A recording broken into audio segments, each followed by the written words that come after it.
Nhiều anh em hỏi tấm inox chống trượt nhám mỏng thế này thì hàng laser có lo bị lủng hay nhăn tấm không?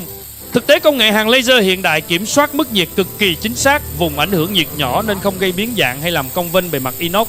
Mẫu hàng cầm tay nhỏ gọn, thiết kế hiện đại giúp người thợ thao tác đính mối hàng cực nhanh, mối hàng ngấu sâu và cực kỳ chắc chắn.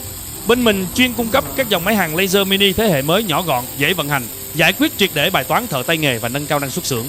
Anh em muốn trải nghiệm thử máy hoặc cần tư vấn giải pháp phù hợp cho xưởng của mình thì liên hệ ngay hoặc để lại bình luận phía dưới để nhận báo giá ưu đãi nhé.